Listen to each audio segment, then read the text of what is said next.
had no experience with aviation at this point. They had taken None, you. none whatsoever. I became first of all the my particular squadron officer, student officer, when we got down there, because I had some ability in music, and I could lead the music and sing and cadence and things like that. And so I guess that's why I was selected as that squadron commander. But later in the training program, when the overall squadron commander, I may be calling the wrong name. We were the student squadron leaders. The guy from well,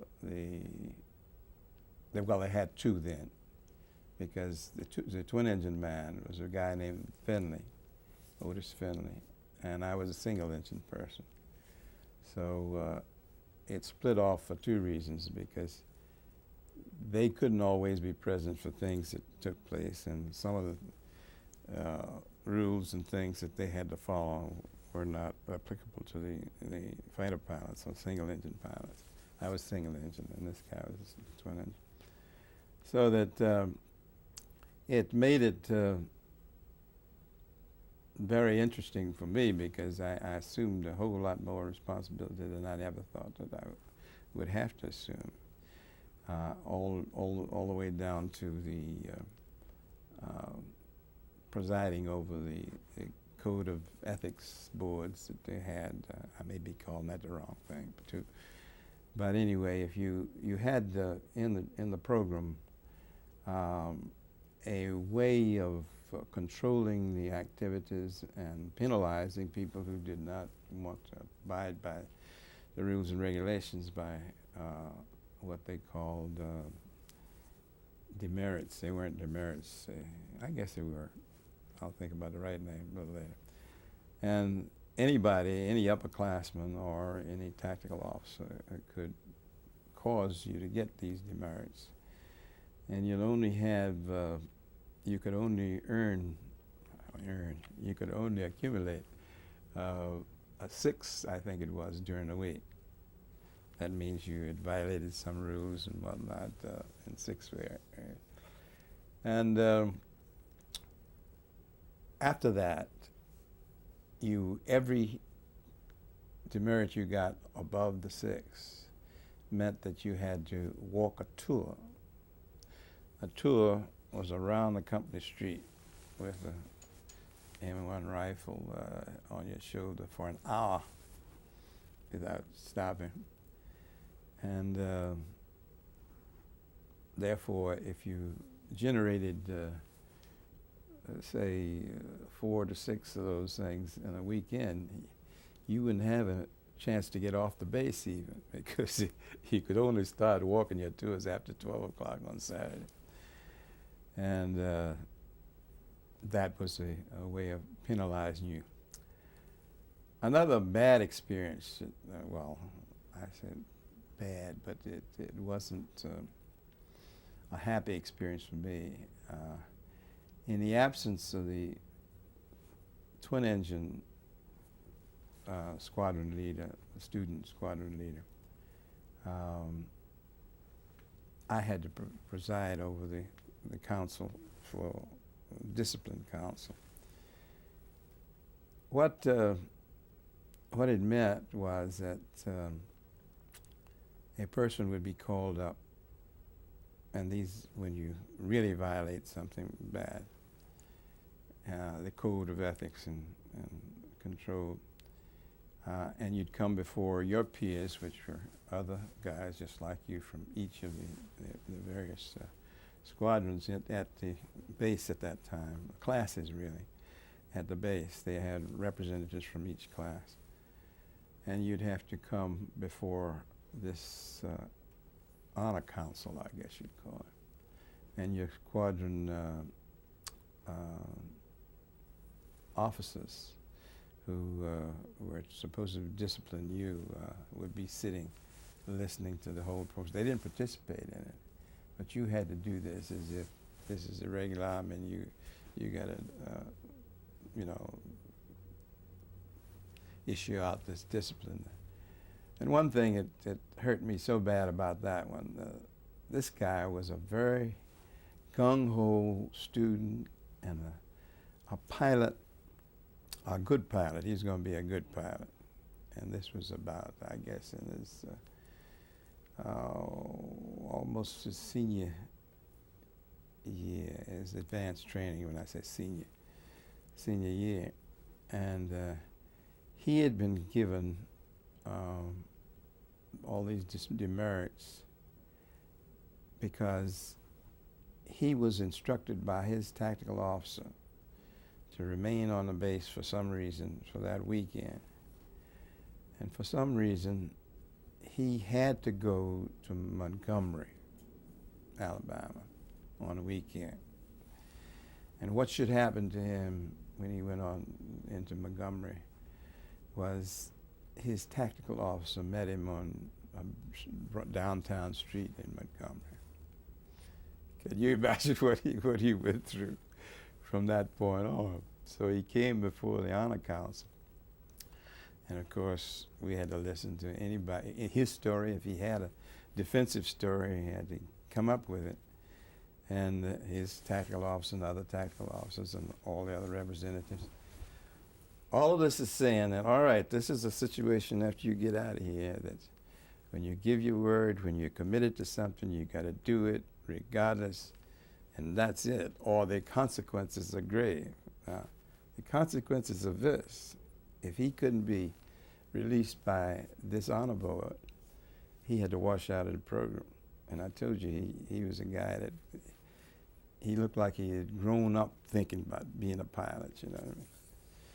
And here I am having to preside over it and try to ask questions and things that would make him come out and give us an excuse. And every question he asked, he said, "No excuse, sir. No excuse, sir." Well, he figured he didn't have an excuse, and if he lied more about it, he might be in more trouble. So anyway, the final, make this thing short, the final outcome was that he was washed out of the program. And that made me sick for a while because, I mean, just internally. But those are the kind of things that they forced you to do to bring life down to, you know, out front. And that if you're going into this program and you make commitments, you've got to do it and you've got to live up to the things that you're talking about. Was it the right thing to do, or was that atmosphere the right way to do it? Yes. You're trying to train officers, and you're trying to train them in an area which you can't make mistakes. And I guess they'd indoctrinated that in you well enough by that time in the course of your training, that you know that this could just as well be you sitting there, or this could be one of your wingmen. If you couldn't rely on him to do what he knew was right and he was trained to do, then the whole program goes up. I hated to be the person that had to preside over it, I'll tell you that much. But when all's said and done, it was no other way. And he did it to himself completely. He could have probably come up with some kind of story if he had any real good reason why he had to be in Montgomery that Saturday. But the Tuskegee men held to a higher standard, do you think? Did you hold yourselves to a higher standard? Well, maybe, because they had a saying that you know you're the cream of the crop.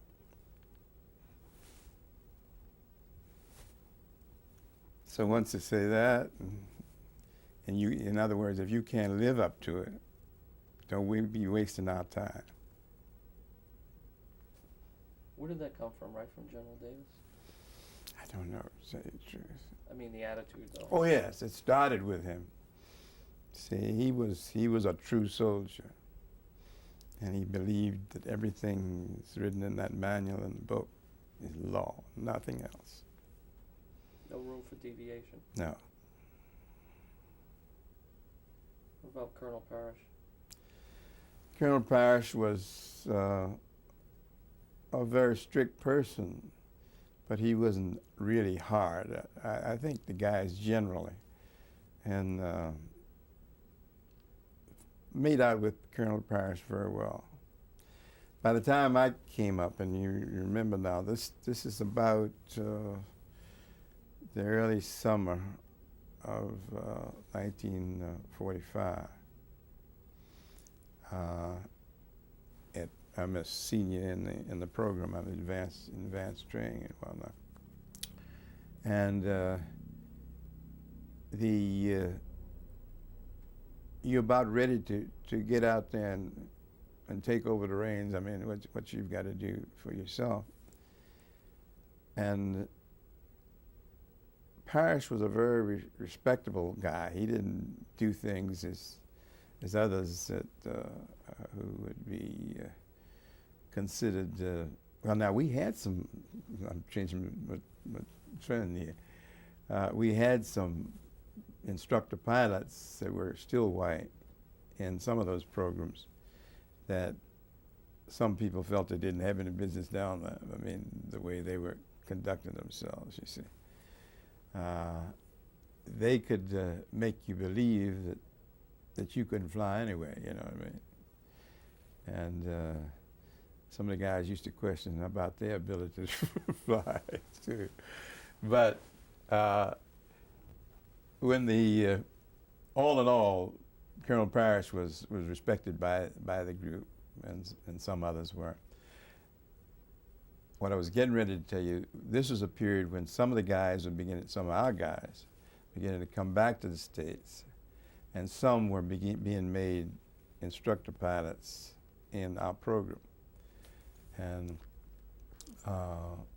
so then you could compare, you know, and see what the situation was. And they were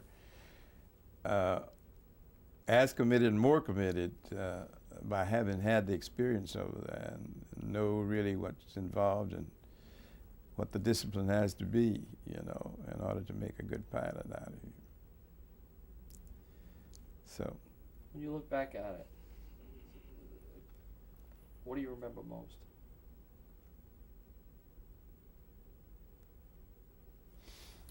What particular experience? One of them is that the first time I had to fly through a thunderstorm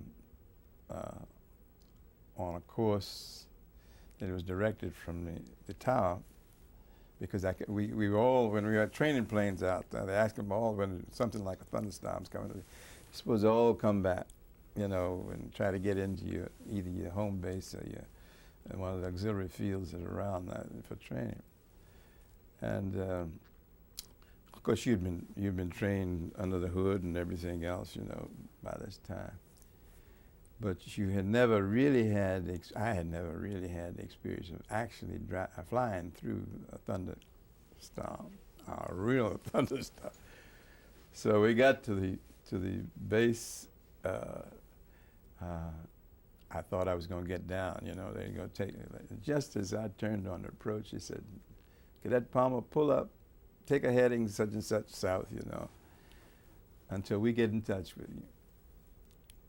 And there we were.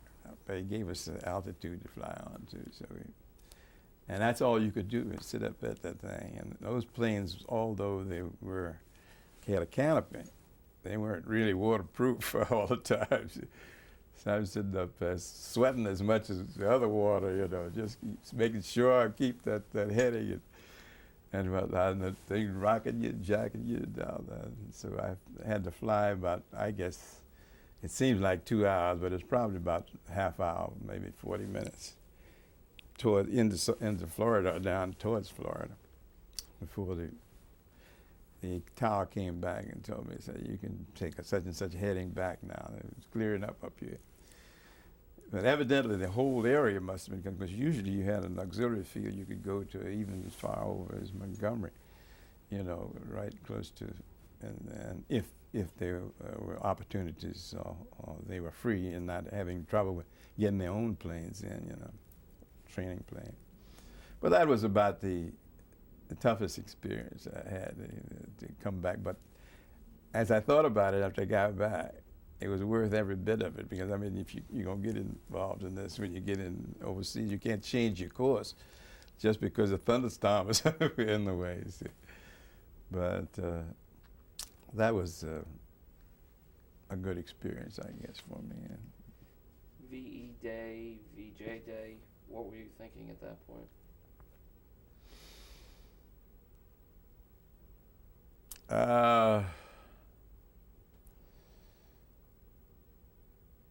I had,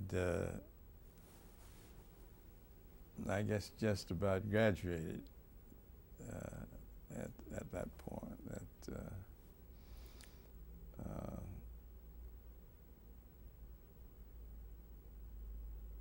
As my class is in September of '45, September 8th to be exact, and I think the war in Europe was over before that, and I believe this was victory with Japan about the same time. And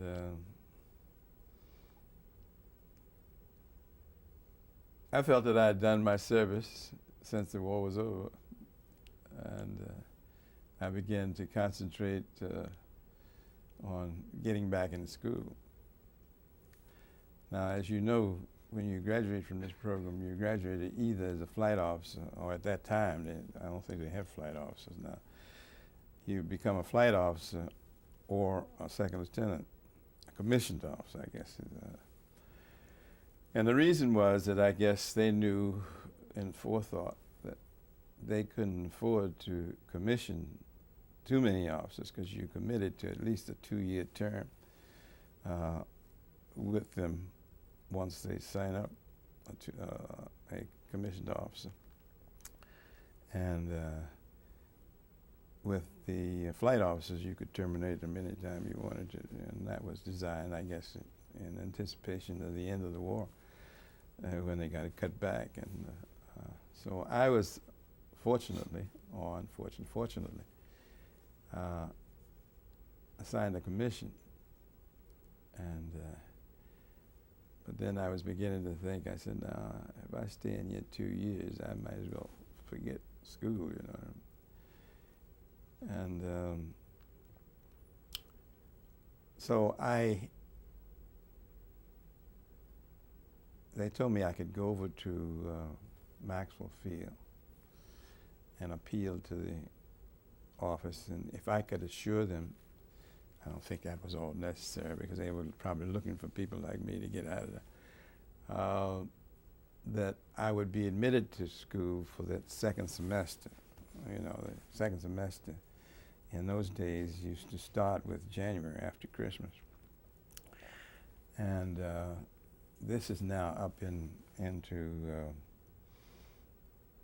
to December that I even thought about possibly getting out that and getting back in school.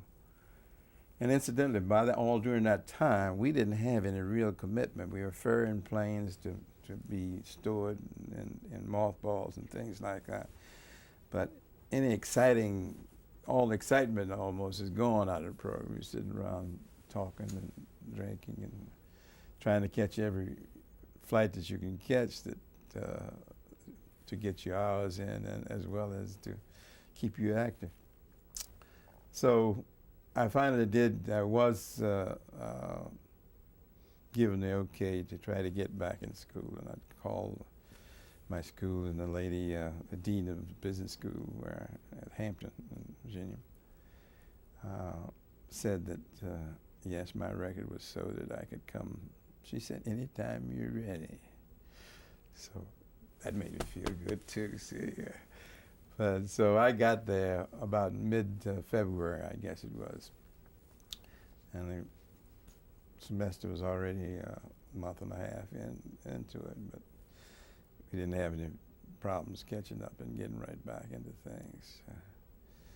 But no combat. See, I'm sorry I don't have some real combat experience. That's all right. to let you. That's lucky for you. All right, now here's the tough question. Do you remember that song yet?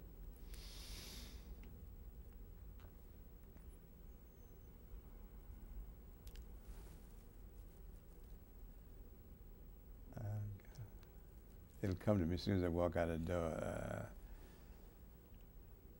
About a gal.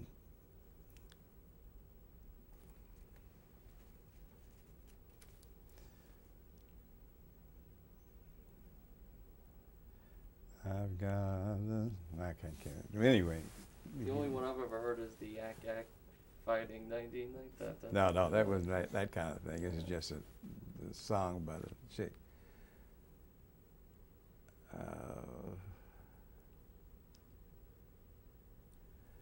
Some part of it, after the first part that I can't get it, I'll buy her everything to keep her in style. She's got a pair of just like two Messerschmitts. You know what a Messerschmitt? Oh boy. I love that gal so, something like that. It's just a comical thing you'd say going in the formations as you march up and down the streets of Tuskegee. If I think about all the words laid out, I'll send them to you. Thank you. Thanks very much. All right, sure.